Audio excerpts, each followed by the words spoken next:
Monsieur Jobert, vous représentez bien les commerçants du village. Et comment proposez-vous représenter les intérêts et consulter les résidents secondaires qui fournissent 75% du revenu du village? Merci, M. Kelly, de m'avoir posé cette question. Je m'y attendais un peu. Je m'y attendais un peu. Et je voudrais vous renvoyer à la réponse que j'ai faite à M. Touzeau, le représentant de l'Union des lotissements. Je suis tout à fait d'accord avec vous. Quand on représente 75% de l'apport de la fiscalité communale, on a des droits. Et je pense que les lotissements ont des droits. Alors, les lotissements sont des lieux privés. Mais les lieux privés, dans la mesure où ils ouvrent leur voie de circulation à la circulation, je pense qu'ils ont des droits. Je pense, mettons par exemple, que on peut très bien, par convention avec ces lotissements, s'engager à les nettoyer, à nettoyer la voirie, sans leur faire payer les heures de la balayeuse. Ça me paraîtrait normal. Alors, pour essayer de résoudre ce problème, pas de le résoudre, mais de l'améliorer, j'ai proposé dans notre programme que nous nommerions, dès que nous serons élus, un référent lotissement. C'est-à-dire que j'ai entendu dire souvent que les résidents des lotissements, donc résidences secondaires ou pas secondaires, mais qui habitent dans les lotissements, ont toujours de grandes difficultés de lien avec la commune. C'est-à-dire qu'ils ne savent pas très bien à qui s'adresser. On les renvoie au chef des travaux, qui les renvoie à un autre adjoint. Nous, on va nommer un référent lotissement, c'est-à-dire un conseiller municipal ou un adjoint qui sera responsable devant les lotissements et qui centralisera toutes les questions qui ont à voir avec les lotissements. Alors, il ne sera pas compétent en tout. Il ne sera pas compétent en sanglier, mettons. Là, excuse-moi, Michel. Là, on s'adressera à la société de chasse qui nous renverra aux battus constitués, etc. Mais, si vous voulez, c'est quelqu'un qui devra être au courant des problèmes que vous viendrez lui poser. Problème de sécurité.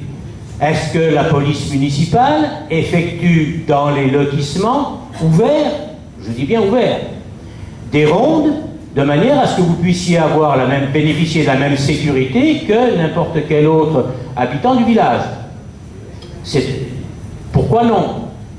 Normalement, vous devriez en bénéficier. Donc je crois que ça, c'est quelque chose qu'il faut discuter très rapidement de manière à ce qu'il y ait du lien entre les lotissements. Moi, j'ai l'impression que les lotissements, comme vous le dites très bien, ont l'impression d'être un peu des vaches à lait de la collectivité. Est-ce que, je ne sais pas si vache à lait, ça vous parle? Oui. Très bien. Et qu'en fait, ils n'ont pas de retour sur investissement. Et moi, je crois très fort que les lotissements font vraiment partie, d'autant plus que de plus en plus, les lotissements sont habités en permanence. C'est-à-dire que les lotissements, mettons, Barbigois a été créé il y a très longtemps, et que les gens, ce n'était avant que des résidences secondaires, ce sont maintenant de plus en plus de résidents permanents.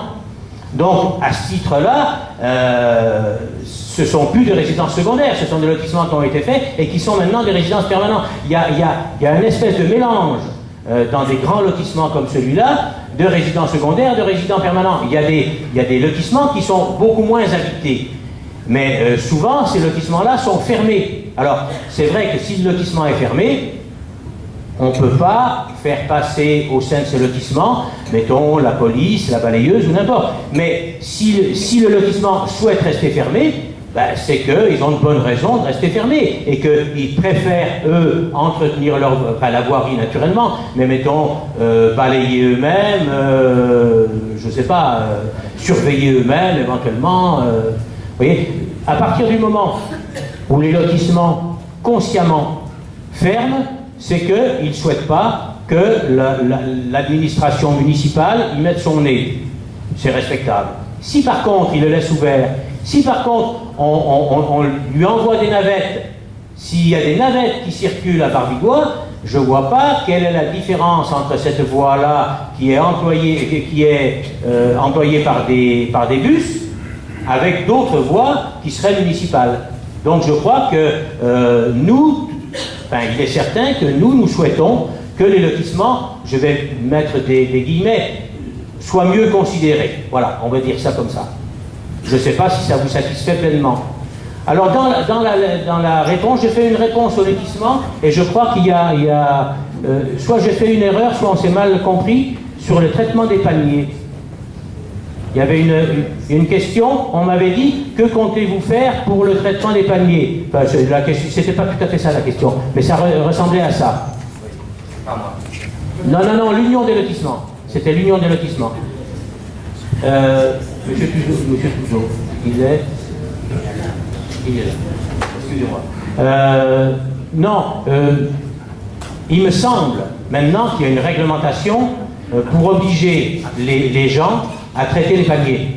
Sauf que, il me semble bien que si votre voisin ne traite pas son panier, je ne sais pas comment on va faire pour l'obliger. Vous, en tant que voisin.